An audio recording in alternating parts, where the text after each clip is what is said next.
thank you for kicking off a new week with CNN 10. I'm Carl Azuz here with your down-the-middle explanation of world news. I'm also here with a cold, so please bear with me if I don't sound as chipper as I normally do. From Honduras to Guatemala to Mexico, a group of thousands has been making its way through Central America, and it's led to debates in Mexico and the U.S. over what to do about it. The caravan of migrants formed on October 13th in northwest Honduras. We don't know exactly how many people are taking part in the march to the west and the north. The Mexican government says there are more than 2,000 people stuck on a border connecting Guatemala and Mexico. The Honduran government says that 2,000 people in the caravan have turned back for home. So what is this about? One of the Honduran migrants who spoke to CNN said there is no work or future in his home country and that he was headed for either Mexico or the U.S., wherever he could find a job. Those who've spoken to other news organizations have made similar statements. How are countries reacting? Well, Mexico says anyone who has a visa, the legal permission to enter Mexico, will be allowed in.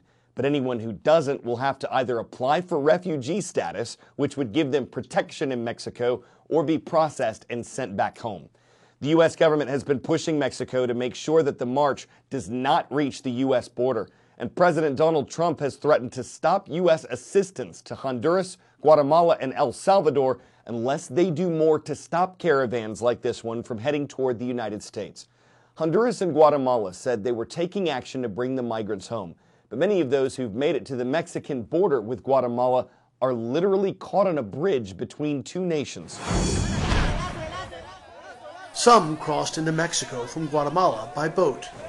Others waded or swam just barely. The thousands of migrants, mostly Hondurans, said they were fleeing poverty and violence.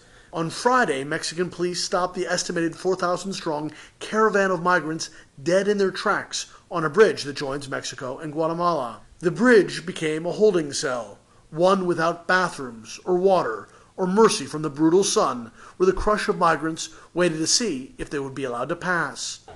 Mexican police watched as the migrants took to the river, but this time didn't try to stop them. They were not able to cross the bridge, so now they've come across on rafts. Some of them very heavy loaded, some of them with small kids carrying all they have on their back, and now they're going to get off here, finally on the Mexican side, and continue the journey north to the United States. After a week traveling, many of these migrants are out of money and hope is fading. But they say they have no choice but to continue on. Patrick Ottman, CNN, on the Mexico-Guatemala border.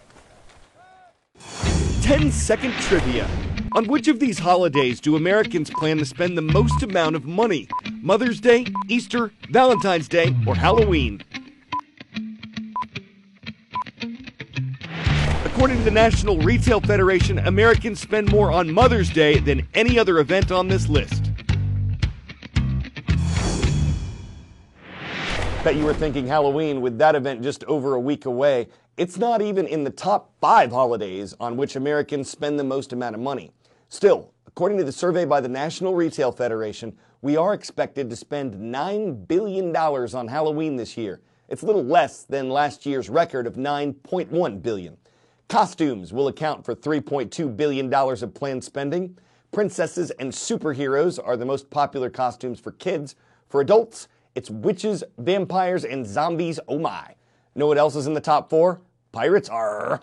In addition to that, though, the NRF survey says people plan to spend $2.7 billion on decorations, $2.6 billion on candy, and $400 million on greeting cards. One thing that is expected to set a record this year is the number of people planning to dress up their pets. The survey indicates that almost a tenth of the entire U.S. population will do this. And the most popular costumes for our furry friends are, in order, pumpkins, hot dogs, even some cats are being dressed as hot dogs, and bumblebees. There's a growing community of tiny houses in Kansas City, Missouri that has a unique mission to serve those who've served their country. 13 of these houses opened early this year. 13 more will be done next month. They're part of something called the Veterans Village. It's one example of the work of Chris Stout, a former U.S. Army corporal who's also a CNN hero. I served in Afghanistan. You know, when I came home, I really struggled with my injury and PTSD. Being around other veterans, I really love that. I felt that that was the career path I wanted to get into. I realized there's a huge gap in services. It was a real struggle to kind of walk people in to get the help that they needed. I served in the U.S. Navy, and then I was chronically homeless for about 8 years.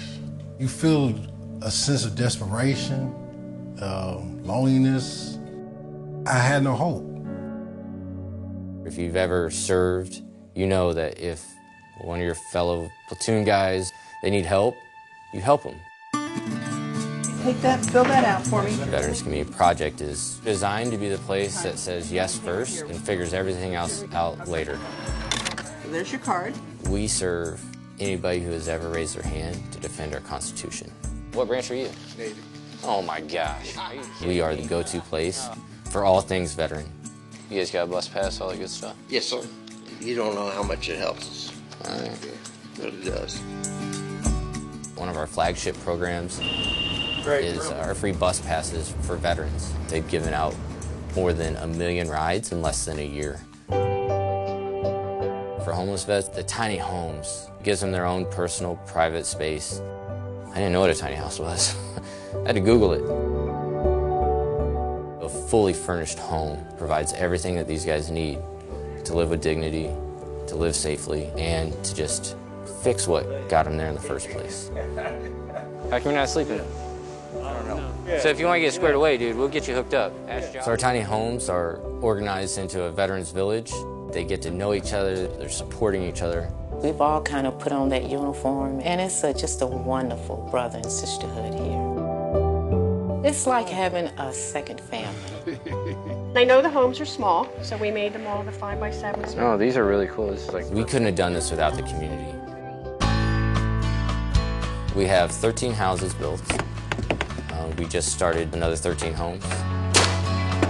We're the guys that coordinate the things, but the community makes this happen. You know, you guys are truly a blessing and a godsend for these guys. And well, it's all for a good cause. You gonna ride your tour? When we see somebody reconnecting with their family, that's huge. When I see a win for them, it's a celebration for me. I am starting my own lawn care business, trying to finish my associate's degree. It changed my life. I remember the first day I met you, man. Dude, you're like a different guy. Yeah. That help that y'all provided for me, man. I ain't looked back since, man. Dreams are starting to come true again, man. I tell you, Chris, man, you the man, bro. You saved my life, bro. Going for this, man. Just keep doing good, man. That's what we ask. So. I love this place. It makes me love my country again. We all went through basic. We all served. This is just my way and opportunity to serve them.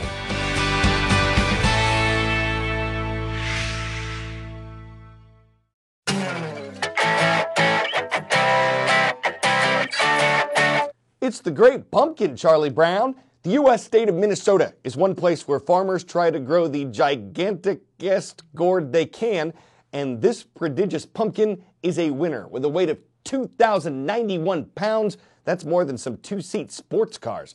And this isn't the only place where fantastic fruit is farmed. In Illinois, one pumpkin came off the vine at 1,510 pounds. The winning farmer heated the soil to get the gourd to grow.